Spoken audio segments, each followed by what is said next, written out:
Mesdames et messieurs, bonjour et surtout merci pour votre fidélité sur Télé Centrafrique, chaîne que vous avez bien voulu choisir en cette journée dominicale pour vous informer.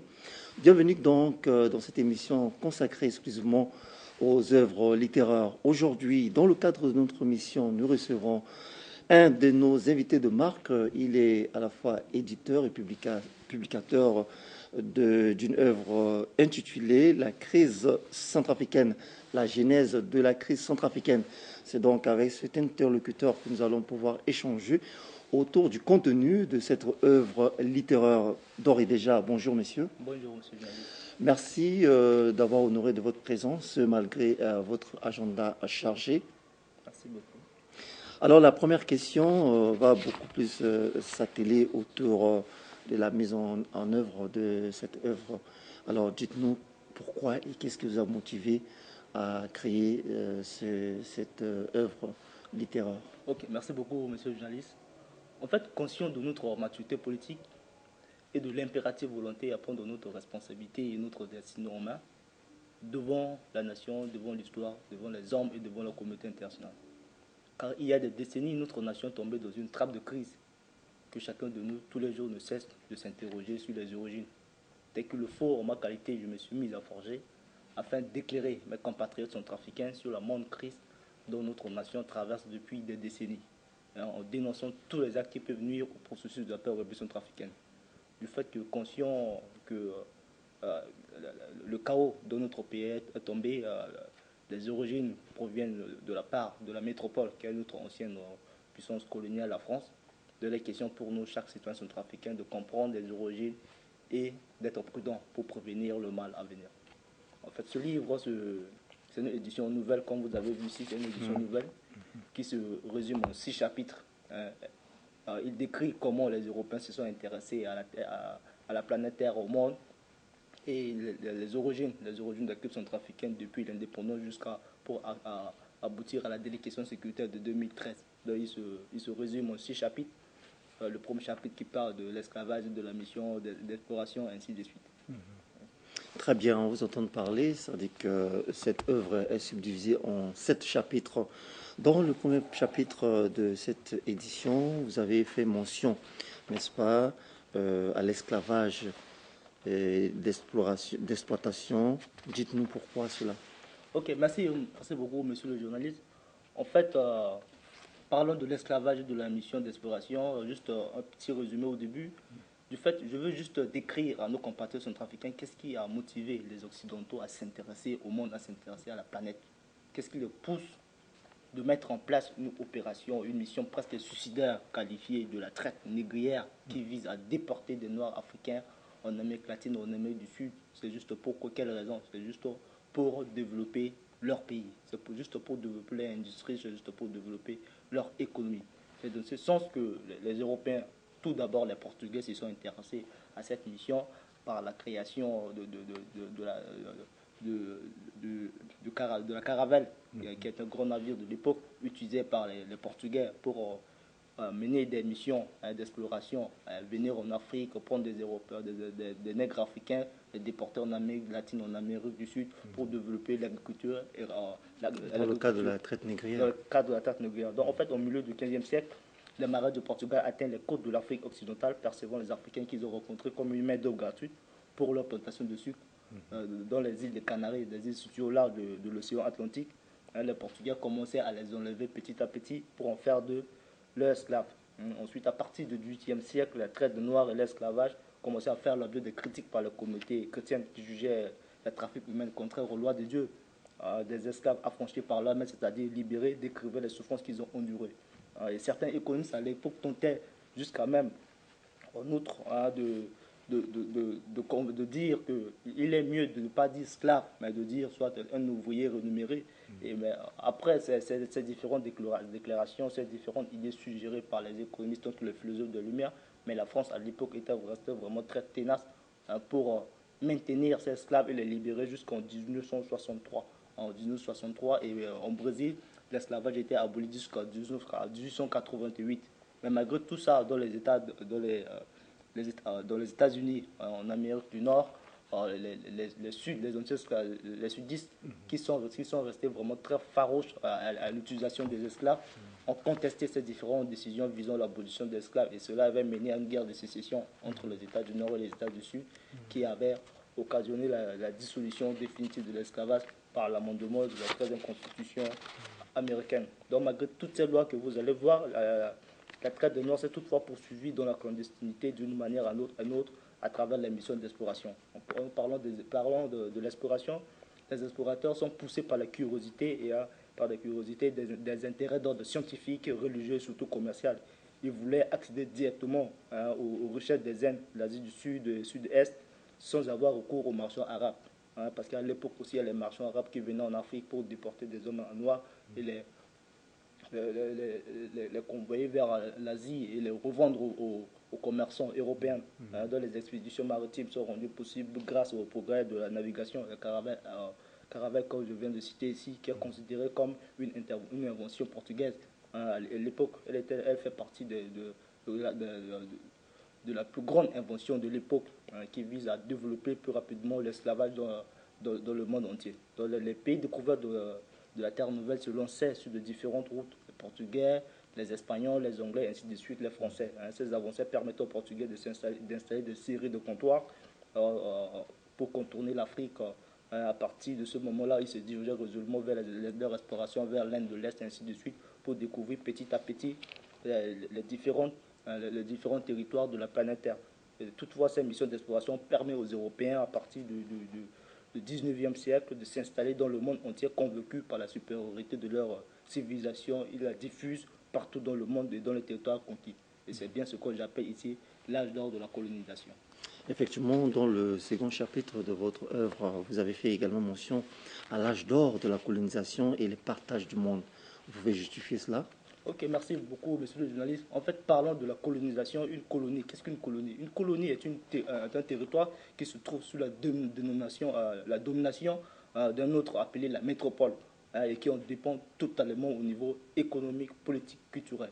Depuis le XIIe siècle, le terme colon désigne celui qui fonde ou peuple une colonie. C'est au siècle suivant qu'apparaît le terme colonisation, qui désigne l'action de coloniser. Les colonies sont peuplées par des colons, les entrepreneurs s'y installent et exploitent des terres, des richesses et sont gouvernés par des administrateurs venus de la métropole, c'est-à-dire la puissance coloniale. Les colonies ne disposent d'aucune liberté et ne se gouvernent pas elles-mêmes. La colonisation a débuté à partir du XIVe siècle, mais c'est au siècle suivant qu'elle prend son ampleur. Le phénomène concerne la plupart des États de l'Europe de l'Ouest, de l'Est, ainsi de suite, la France, l'Angleterre, le Portugal, l'Espagne, le Pays-Bas, la Belgique, ainsi de suite. Ces pays européens ont fini alors à découvrir le monde. Ils sont suffisamment forts et développés pour s'imposer dans le monde, en Afrique, en Asie, en Amérique, ainsi de suite. À l'époque, l'empire colonial britannique est la plus grande à son apogée, ainsi de suite. En Afrique, le continent africain est un parfait exemple de la colonisation, du fait que pour éviter des confrontations entre les États européens sur le sol de leur colonie, une conférence a été convoquée en 1885 par le chancelier allemand Bismarck. Et la demande de Bismarck, il était question de partager l'Afrique comme du gâteau, de répartir le territoire africain comme du gâteau. Voilà, on donne telle partie à la France, on donne telle partie aux Anglais, on donne telle partie aux Allemands, ainsi de suite. Juste dans le but de préserver leurs intérêts, les Européens se sont concertés, se sont mis à la table pour partager l'Afrique comme du gâteau. Et malgré tout, malgré la conférence de Berlin, quelques décennies plus tard, la concurrence entre ces puissances sur le territoire de leur colonie. À cela s'ajoutait l'assassinat du prince français, du prince archiduc autrichien, François Ferdinand, donnèrent naissance à la Seconde Guerre mondiale, à la Première Guerre mondiale et ensuite la Seconde Guerre mondiale. Et toutes ces guerres finissent par la défaite de l'Allemagne qui faisait partie de puissances de l'Axe avec l'Italie et autres. Donc comme l'Allemagne avait perdu la guerre, il était question maintenant qu'on puisse donner les colonies de l'Allemagne à la France, à l'Angleterre. À l'époque où Bangui Chari, la révolution africaine était colonisée, une partie était colonisée par les Français qui ont fait une percée en partant de la rivière Ubangui jusqu'à pour venir occuper, créer leur base militaire à Bangui. L'ouest, par exemple, les régions de Boar, Béberati et autres étaient colonisées par les Allemands. Donc, comme l'Allemagne avait perdu la guerre, il était question maintenant qu'on puisse donner ces territoires occupés par les Allemands aux Français. C'est ainsi que les Allemands ont perdu la mainmise sur les territoires centrafricains. Et bon, bien que la guerre était déclenchée, la France, le territoire français, à l'époque, la Seconde Guerre mondiale avait déclenché, le territoire français était occupé par les Allemands. Charles de Gaulle, qui est notre fils français, a fui pour venir se réfugier en Afrique. Ainsi de suite, il a fait l'appel aux Zoubonguiens. Aux Zoubonguiens, il a fait appel au peuple des pays colonisés par la France, de venir sauver les Français sous le joug des nazis. Quand Charles de Gaulle a fait appel à des tirailleurs Oubonguiens, tirailleurs sénégalais, pour aller libérer la France du joug des nazis. Donc c'est ainsi que ces tirailleurs ont fini par libérer la France du joug des nazis. En effet, bref, pour les États colonisateurs, la colonisation est nécessaire du point de vue économique. Elle permet de s'approprier des matières premières stratégiques, métaux précieux, matières premières, ainsi de suite, les plantations telles que l'EVA pour produire le caoutchouc, ainsi de suite. Et la population indigène, quant à elle, qui constitue une main de bon marché pour les mines et les plantations. De plus, pour la France, dont la population est moins nombreuse à l'époque que celle de l'Allemagne, ces colonies constituent des réserves de soldats, une réserve de soldats dans lesquelles elle puisera abondamment durant la Première et la Seconde Guerre mondiale. Dont la colonisation a permis aux nations européennes d'affirmer leur puissance en soumettant ces peuples à leurs lois, en imposant leur modèle de vie et de civilisation, c'est-à-dire leur langue, leur religion, ainsi de suite. C'est pourquoi nous on parle français aujourd'hui, parce que la langue française nous a été imposée. Et malgré la guerre, la Seconde Guerre mondiale continue, donc pour éviter d'éventuelles contraintes de guerre durant la Seconde Guerre mondiale, la Société des Nations, la SDN, à l'époque, avait convoqué une réunion générale qui vise à Yalta, dont l'objectif est de définir le sort de la planète Terre à la sortie de la Seconde Guerre mondiale. Et cette conférence aboutit par la création de l'Organisation des Nations Unies, l'ONU. Et dans la charte de l'ONU, il n'y a pas un peuple inférieur ni un peuple supérieur. Tous les États colonisés doivent directement accéder à l'indépendance. C'est ainsi que la France, bien que la France n'était pas participante à la conférence, parce que la conférence réunit seulement les trois grandes puissances de l'époque, les États-Unis, la Russie et l'Angleterre. Mais bien que la France n'était pas présente à la conférence, mais elle fait partie du groupe des alliés, il était donné à la France de manière officieuse ces colonies afin qu'elles puissent bénéficier de leurs matières premières pour réparer ces pertes de la Seconde Guerre mondiale. Donc on nous a donné à la France, on nous a légué à la France afin que la France puisse bénéficier de nos matières premières stratégiques pour réparer ces pertes de la Seconde Guerre mondiale. Et or, bien avant, dans la charte de l'ONU, on a dit qu'il n'y a pas de peuple inférieur ni de peuple supérieur. Tous les États colonisés doivent directement accéder à l'indépendance. C'est ainsi que la France, très têtue à l'époque, ne veut pas laisser plus vite ces colonies partir en indépendance. Il était question maintenant il était question de les conserver jusqu'à un instant T pour réparer ces pertes. Et malheureusement, cela a été à l'origine d'une guerre qui s'éclatait en Indochine, qui finit par la défaite de la France en Indochine, au Vietnam. Et après, le Cambodge, la France, une guerre qui s'éclata au Cambodge, et la France a fait une défaite. Et ensuite, en Algérie, il y a une guerre qui s'éclata encore. La France a fait une défaite en Algérie. Donc, pour éviter des défaites sur des défaites, Charles de Gaulle avait compris que s'il va continuer, il va perdre aussi l'Afrique noire, l'Afrique nègre. Il était question maintenant de tromper les nègres africains, d'accepter d'entrer dans l'indépendance avec la France en mettant en place des textes visant à voter un référendum. Donc, pour tromper, éviter des défaites sur des défaites, Charles de Gaulle avait convaincu nos dirigeants d'accepter d'entrer dans l'indépendance avec la France. Donc c'est ça que moi j'ai parlé de la duperie, de la duperie en Afrique francophone. Très bien, très bien. L'autre chapitre abordé dans cette œuvre s'articule autour des indépendances en Afrique et les dupes en Afrique francophone. Qu'est-ce qu'on peut retenir de ce chapitre? Ok, merci beaucoup, monsieur le journaliste. En fait, en Afrique, comme je viens de dire, la Tunisie et le Maroc accédaient à l'indépendance directement après la défaite française en Algérie. Donc, pour éviter des défaites comme au Vietnam, Charles de Gaulle était obligé de convaincre les dirigeants africains de l'époque, Barthélemy Boganda, les Sékou Touré, autres, d'accepter d'entrer dans l'indépendance avec la France, qui est un plan avant indépendance égale après indépendance, c'est-à-dire une fois être indépendant. Charles de Gaulle avait utilisé cet argument pour convaincre nos dirigeants à l'époque, les Barthélemy Boganda et autres, pour dire qu'une fois être indépendant, vous allez bénéficier des appuis des coopérants français. Parce qu'à l'époque, la République centrafricaine n'a pas suffisamment de cadres pour intervenir dans les écoles, dans les hôpitaux, ainsi de suite. Charles de Gaulle fait croire à Barthélemy Boganda qu'on a certains d'entre dans l'indépendance, vous allez bénéficier des appuis de coopérants français prévus sous forme d'accord de transfert de conférence, de transfert de compétences à l'article 78 de la Constitution française qu'on a fait voter aux Zoubangui le 28 septembre 1958 parce que Bouganda, croyant que la proposition de Charles de Gaulle est la bonne proposition, il était venu à Lubangui pour mobiliser les Zoubangais d'aller voter massivement le référendum de 1958. Malheureusement, c'est coûteux. Lui, il a refusé. C'est coûteux. Le président guinéen, il a compris le plan de Charles de Gaulle. Il a dit que non, on ne va pas accepter. C'est mieux. On préfère la liberté, la pauvreté, la liberté dans la pauvreté que la richesse dans l'esclavage. Sauf la Guinée de Sékou Touré avait voté le référendum de 1958 par non, mais la Lubangui Chari avait accepté d'entrer dans l'indépendance avec la France. C'est ce jour que notre départ a été planifié parce que après toutes les décisions prises au sommet de Yalta, de conférence de Berlin, ainsi de suite, cela a été matérialisé par la réponse positive du peuple centrafricain d'accepter d'entrer dans l'indépendance avec la France, ainsi de suite. Donc on avait voté un référendum le 28 septembre 1958. Donc conscient de l'acte de Sékou Touré, Barthélemy Boganda voulait rattraper ses erreurs d'avoir convaincu les Zoubangais, d'avoir convaincu les Zoubangais de voter, à voter par lui, d'entrer dans l'indépendance avec la France. C'est ainsi qu'il s'est lancé dans le mouvement panafricaniste avec Kwame Nkrumah, et ainsi de suite, pour créer l'unité africaine, l'unité africaine des États-Unis d'Afrique. C'est ainsi qu'il était dans sa mission de campagne avec la proclamation de la Révolution centrafricaine le 1er septembre 1958. Il était maintenant dans la mission de campagne pour partir de Bongasso et ainsi de suite, qu'il était intercepté par les services secrets français. Donc jusqu'à l'heure aujourd'hui, tant de compatriotes essaient de s'interroger pour se demander si réellement Boganda est mort ou pas. Parce que d'autres compatriotes essaient de mettre toujours la pression pour demander à ce qu'on exhume le corps de Boganda, qui est au niveau de Bobangé, de passer un test ADN. Donc malheureusement, cet objet fait l'objet de plusieurs interrogations jusqu'à aujourd'hui sans réponse. Donc on ne sait pas si Boganda est mort ou pas. Et du fait que, comment les Français ont détourné le jeu de Boganda, parce que Barthélemy Boganda, à l'époque, il a épousé, il a marié une femme, il a marié une femme blanche et il a des enfants blancs. Donc facilement, les Français ont compris le compte de Boganda. Ils savent ce que Boganda fait et pour affaiblir ces jeux. Donc juste après la disparition de Barthélemy Boganda, Abel Ngumba a pris le pouvoir. Il a fait une déclaration pour dire que nous avons perdu notre chef, nous allons suivre ces combats. Donc cette déclaration d'Abel Ngumba avait occasionné son investissement par la France parce que les Français veulent juste en remplacement de Barthélemy Boganda un leader qui peut venir se laisser duper par les Français. Qui peut partager la même vision. Partager les mêmes visions. Donc c'est ainsi que ils ont fini par investir avec Ngumba pour mettre David Dako à la tête du pays, qui était jeune instituteur de 31 ans. Et David Dako qui a pris le pouvoir quelques mois après.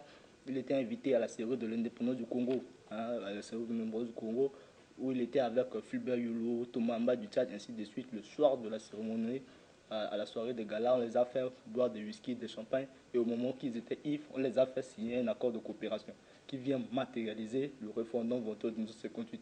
Et dans ces accords de coopération, plusieurs articles, quand vous allez faire la lecture des accords de coopération de 1960, vous allez voir que c'est vraiment un accord choquant du fait que les accords qui concernent les accords politiques, les accords de coopération, les accords de défense, et ainsi de suite. Il est dit même parfois dans les accords qui concernent l'exploitation des matières stratégiques que si les RCA voulaient exploiter ces matières premières stratégiques, elles doivent d'abord demander l'avis de la France. En ce qui concerne les accords de coopération, il était dit que la République centrafricaine fait partie de la communauté française. Donc c'est une fédération française. De la fédération française, le président légitime, c'est le président français. Nous sommes comme une préfecture, un État sous tutelle de la France. Et si on veut, on peut élire un chef d'État et un parlement, mais de toutes les manières, ceci dépend largement du chef d'État français. Donc c'est ainsi que tout est verrouillé. C'est ce jour que la machine est verrouillée. Et l'autre point consiste maintenant à nous donner des chefs d'État qui vont se laisser duper facilement pour venir nous juger. C'est ça. D'accord. Le 4e chapitre traite du système mondial ultralibéral et les oligarchies corrompues. Alors, vous pouvez aussi nous résumer brièvement cette partie-là pour éclairer la lanterne de nos téléspectateurs. Ok, merci beaucoup, monsieur le journaliste. En fait, pour comprendre comment le système mondial ultralibéral et les oligarchies corrompues fonctionnent, il était juste question de se poser comment sont élus les élus du peuple en France. Prenons un exemple concret comme ça. Du fait que vous allez voir, si Hollande veut partir aux élections, le président français, lui, il n'a pas les moyens pour aller battre la campagne, mais il va solliciter le secteur privé, la société civile, ainsi de suite, ses leaders, de mobiliser les moyens, les ressources financières, humaines, de mettre ça à disposition pour battre la campagne. Donc c'est ainsi pour arriver à cette fin. C'est ainsi que pour arriver à cette fin, il peut contacter le PDG du groupe Areva, il peut contacter le PDG du groupe Total, ainsi de suite, tout ce pour mettre les moyens à sa disposition. Donc c'est ça, le système mondial ultra-libéral. Le système mondial ultra-libéral, c'est une classe d'hommes d'affaires, d'hommes politiques qui se mettent là, mais pour mettre la pression sur une communauté, sur un peuple, ainsi de suite. Le groupe Total, ainsi de suite. Par exemple, le groupe Total, c'est une société française qui existe en France. Ils ont des succursales en République centrafricaine dans d'autres pays colonisés par la France. En cas, en cas où, le chef d'État français, en cas où ces entreprises, le président de ces pays veut maintenant s'opposer à leur vision, le chef d'État français lui-même va intervenir maintenant pour mettre la pression sur ces chefs d'État à respecter, à préserver les intérêts français. C'est ça que, à cause de ça que vous obtenez souvent, le chef d'État dit qu'il veut préserver leurs intérêts. Parce que c'est une classe d'hommes d'affaires qui sont là pour préserver les intérêts des autres, ainsi de suite. Donc vous allez convenir avec moi qu'en République centrafricaine, c'est-à-dire dans le système mondial ultralibéral, comme je viens de dire, c'est une classe d'hommes d'affaires, ainsi de suite, des leaders de société civile qui sont là pour défendre leurs intérêts et dominer le monde, ainsi de suite. Donc leur objectif vise seulement à maximiser leur profit, à maximiser leur profit. Le cas de nous ici en République centrafricaine, quand vous allez voir qu'il y a moins d'entreprises en Afrique, il y a pourtant d'ONG. C'est-à-dire grâce aux pays colonisés, la France est une contributrice favorable. La France est une contributrice favorable de l'ONU. L'exemple pour les Centrafricains qui adorent les dons et les aides de l'ONU, il était question de les pousser à faire la guerre. Après, maintenant, le chef d'État français pourrait aller toutefois se plaindre, faire un plaidoyer à la tribu des Nations Unies pour que les aides viennent au profit de la République centrafricaine. Et malgré tout, lorsqu'on va décaisser des milliards au profit de la République centrafricaine, ces fonds vont venir et maintenant vont venir dans la caisse du système des Nations Unies en République centrafricaine, mais les ONG françaises qui monopolisent le terrain ici vont en profiter. Il y a plusieurs, comme vous voyez ici sur le terrain, il y a plusieurs ONG françaises en République centrafricaine. Ce sont des sociétés civiles en France, ce sont des organisations de société civile en France, mais bien qu'il était question pour eux de bénéficier de leur part dans ce système. Donc quand il y a un appui qui vient au profit de la République centrafricaine, on va mettre ces moyens à disposition de la République centrafricaine. Bon, avec les entreprises, je vais donner un exemple concret. Autrement dit, il y a le rapatriement de ces fonds. Voilà, exactement. Donc les fonds viennent et puis on rapatrie les fonds directement et que le peuple français en bénéficie et puis le peuple centrafricain reste là bredouille. Vous allez voir, par exemple, le centrafricain, il y a le groupe Total qui est là, qui s'oppose à l'arrivée d'autres concurrents sur le marché, monopolise le marché centrafricain dans la voie d'hydrocarbures, mais sa représentativité sur le territoire national est nulle. Vous partez en province, il n'y a pas de station, ainsi de suite. C'est ce Total qui monopolise le marché centrafricain. Vous allez voir dans la vente de la bière, vous allez voir la moka, ainsi de suite, dans la sucrerie, il y a Sucaf, ainsi de suite. Tout ça, ce sont des firmes françaises. Ils monopolisent l'économie centrafricaine, ils sont là, ils monopolisent le marché, les ONG françaises, ils sont là, ils monopolisent le système humanitaire et les fils du pays ne peuvent pas émerger, ainsi de suite. Au cas où on veut faire émerger un nouveau concurrent ou un autre concurrent chinois pour venir en République centrafricaine, les Français vont s'opposer à ça et ainsi de suite pour préserver juste leur intérêt. Donc c'est ça que ici. D'où la naissance des crises militaro-politiques. Voilà, exactement. C'est ça. Donc vous allez rendre compte que même notre crise est due aussi à la hausse à la pénurie de carburant, ainsi de suite, parce que le coût de transport très élevé est dû à la hausse du prix du carburant. Cela ne va pas aider le pauvre cultivateur centrafricain en province au niveau des arrêts payés pour acheminer ses produits sur le marché. Et ça va périr. Nous avons constaté tant à Bangui, tant au niveau des arrêts payés, il y a une pénurie de produits de première nécessité du fait que le transport est entravé par la hausse du prix ou à la pénurie des hydrocarbures, ce qui rend très coûteux le transport et affaiblit l'économie centrafricaine. Dernier chapitre que nous allons aborder avec vous dans cette émission touche la politique française des détournements de l'opinion. Que peut-on savoir de ce chapitre? Ok, bon, merci beaucoup, monsieur le journaliste. La politique française de détournement de l'opinion se résume en deux grandes parties. La première partie, vous allez voir cette politique qui vise à retarder, le décollage des Républiques centrafricaines. Pour retarder le décollage des Républiques centrafricaines, les Français en profitent, l'ancienne métropole en profite des mots qui existent déjà sur le territoire national et d'attiser et de déclencher des mécontentements.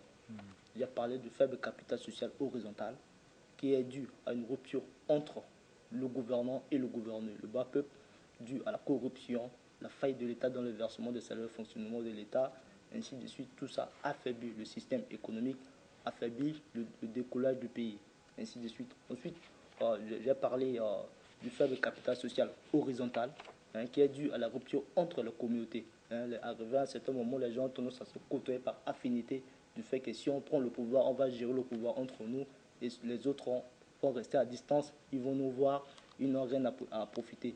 Et ceux qui restent à distance seront des mécontents, ils vont se réunir pour réclamer leur part, ils vont créer des rébellions, ainsi de suite, pour plonger le pays dans le chaos. L'autre aspect, qui fait aussi partie de la politique française pour le retardement de la répression trafiquante, c'est l'envie de nos dirigeants pour conquérir le pouvoir au fin de rechercher des rentes et d'accaparer des ressources naturelles. Du fait que la répression trafiquante regorge une grande potentialité d'or et diamants, les gens veulent accéder au pouvoir à la pochoir pour exploiter le diamant centrafricain de manière informelle pour revendre et devenir plus vite des milliardaires sans pour autant tenir compte de l'économie centrafricaine, du tissu économique qui se déchire. Troisièmement aussi, c'est l'utilisation de forces non conventionnelles. L'utilisation de forces non conventionnelles venues des pays de la sous-région pour déstabiliser la révolution trafiquante. Vous allez voir avec la frontière avec le Soudan, avec la frontière avec le Tchad, ainsi de suite, les conflits au Tchad à partir des années 70, 80, ainsi de suite, ont fait évacuer en révolution trafiquante un bon nombre de réfugiés tchadiens qui viennent avec des armes et qui s'incorporent dans les milices armées. Par exemple, le commando tchadien Kodo à l'époque qui s'opposait au régime d'Hissène Habré, après la prise de pouvoir d'Idriss Déby, ceci dans l'heure de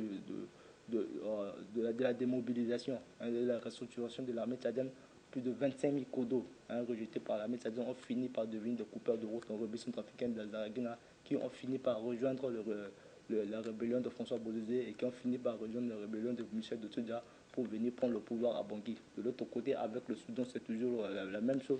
Et même de l'autre côté, avec la République démocratique du Congo, les conflits en RDC ont aussi fait, vous voyez, bon nombre des hommes venus en révolution trafiquante avec des armes pour se joindre aux différents mouvements militaro-politiques en révolution trafiquante pour déstabiliser la révolution trafiquante. Donc vous allez voir l'ensemble de tout ça affaiblit d'abord le système politique, le système économique, le système social en révolution trafiquante. L'autre phase de la politique française pour le retardement en révolution trafiquante, comment ça s'est manifesté en révolution trafiquante. Vous allez voir que depuis 1959, après le départ de Barthélemy Boganda, Abel Ngoumba a pris le pouvoir. Abel Ngoumba a pris le pouvoir, il était inversé par David Dacko, ainsi de suite. David Dacko qui finit par être inversé par Jean-Bédel Bokassa le 1er janvier 1960. Celui-ci a fait de la révolution trafiquante un des plus beaux pays de l'Afrique, de la région africaine. Il a essayé de relancer le niveau de l'économie nationale, sans pour autant comprendre qu'il y a les liens qu'il liait Jean-Bédel Bokassa avec son ami Valéry Giscard d'Estaing, qui venait en révolution trafiquante, qui chassait les animaux dans la savane, ainsi de suite, et qui bénéficient des matières premières centrafricaines, de l'or et diamants, ainsi de suite. Lorsque nous avons entendu parler de l'histoire de diamants de Bokassa, ainsi de suite, avec Valéry Giscard d'Estaing. Donc tout ceci engendre, c'est-à-dire la pression, engendre des mécontentements, et sans pour autant ignorer que la même mise de la France est toujours derrière ça pour affaiblir nos chefs d'État, ainsi de suite. Après Bokassa, comme ça a très marché entre Bokassa et son ami Valéry Giscard d'Estaing, vu des questions de copinage, vu des questions de partage d'intérêts, de diamants, ainsi de suite, ils ont fait chuter Bokassa pour mettre Kolumba à la tête du pays. David Dacko, les remous sociaux, les élections mal organisées ont déclenché la prise de pouvoir de Kolumba, et Ondo Kolumba aussi. Lors du régime de Kolumba, vous allez constater que au sein du gouvernement de Kolumba, il y a un agent de la Direction générale de sécurité française, mention, qui fut ministre de Kolumba, qui était français, et celui-ci décidait tous les jours. Au moment où Kolumba veut relancer la coopération économique avec la Chine, ainsi de suite, pour exploiter les minéraux français, on lui a mis la pression. On lui a mis la pression des remous sociaux, on utilisait des centrafricains comme des mécontents pour marcher, demander la restauration du multipartisme, ainsi de suite, les élections. On a mis la pression sur Kolumba pour ne pas truquer les élections, et Kolumba finit par perdre les élections. Ngoumba face à Patassi lors des élections au second tour, mais malheureusement, Patassi Abel Ngoumba, qui est un anti-français, on ne peut pas le soutenir, mais Patassi avec sa vision de révolution verte, qui veut développer l'agriculture, les Français l'ont soutenu, il a pris le pouvoir. Quelques années plus tard, Patassé qui s'installa à la tête du pays et dont la vision d'exploiter les minéraux centrafricains, le pétrole, l'or, ainsi de suite, avec la coopération avec le Japon, la Chine, ça a été très mal interprété par les Français et des remous sociaux commencent à être créés. On a entendu parler de première mutinerie, deuxième mutinerie, ainsi de suite. Mais malgré tout ça, Patassé est très têtu, qui veut se faire des percées, mais on a continué toujours à mettre la pression sur Patassé. Qu'est-ce qu'il faut faire? Il faut affaiblir l'économie, créer des mécontentements, dissoudre le Pétoca, mettre la pression sur FMI, à mettre la pression sur le gouvernement centrafricain de dissoudre la pétrolière centrafricaine, de transférer les actifs à la totale, ainsi de suite. Donc, Patassé finit par tomber, le mécontentement, le centrafricain, là, la famine, ainsi de suite, crée des mécontentements contre le régime de Patassé. Patassé est tombé, Bozé était venu, il a pris le pouvoir, Bozé s'installer à la tête du pays, avec les Akawal, il a pris le pouvoir, il a rapatrié une bonne partie, qui font partie des mercenaires tchadiens ou soudanais ou autres. Ceux-ci se constituèrent en rébellion, ainsi de suite, pour réclamer leur part dans le gâteau, ainsi de suite. Ils s'opposaient au régime de Bozizé, ainsi de suite. Donc, une fois, au moment où Bozizé aussi a voulu déclencher le processus pour dire qu'il veut exploiter le ciment, il veut exploiter l'uranium, il veut exploiter le pétrole, l'uranium centrafricain qu'il a vendu aux Sud-Africains, les Français ont fini par mettre la position sur l'Afrique du Sud qui avait donné ça qui a revendu ça à la société française, Areva, qui a refusé d'exploiter volontairement l'uranium centrafricain, soi-disant, non, après le tsunami du Japon, le coût de l'uranium a chuté, fausse allégation. Vous allez entendre parler de l'affaire de Simon. Au moment où les Indiens accélèrent le processus, il faut déclencher une guerre. Le pétrole, en même temps, il faut déclencher une guerre. Ils ont déclenché la Séléka, ainsi de suite, pour mettre la pression sur le régime de Bozé. Et Bozé finit par partir. D'autres étaient venus, il avait créé un ministère des mines et du pétrole. Ça a été très mal interprété par les Français. On a mis la pression sur Doutuda et il a fini par partir avec la création de mouvements anti-Balaka, coalition Séléka, le pays est divisé en deux. Donc tout ça, juste des objectifs qui visent maintenant à duper le peuple centrafricain à un instant T et affaiblir le développement du pays. Tout ça que moi je qualifie de politique de retardement. Et malgré tout ça, maintenant, quand la guerre avait déclenché, c'est le 7e chapitre, comme la guerre avait déclenché, la France avait compris que le bas peuple centrafricain commençait à huer sur les Français, les appelant de voleurs de diamants, ainsi de suite. Il était question maintenant de détourner l'opinion du peuple centrafricain, soit disant aide, coopération, appui pour organiser les élections. On a vu l'ambassadeur qui est partout sur le terrain des peuples centrafricains pour faire des maigres aides. Voilà, 5 millions, 2 millions pour distraire le peuple centrafricain. Alors l'intérêt de ce peuple réside dans ces matières premières et stratégiques. Il est temps de le faire. Le temps de ce peuple d'espacer des matières stratégiques. Donc pour moi, je dis que la réponse à la crise centrafricaine, comme nos matières premières stratégiques ont été à l'origine de notre malheur, il était question que nos matières premières stratégiques sont la réponse, sont la réponse à nos malheurs. Donc il était question de donner au peuple centrafricain d'exploiter ces matières stratégiques. Aucune aide, aucun appui de la communauté internationale pour remédier au problème de centrafricain. On a plus de 5 millions d'habitants.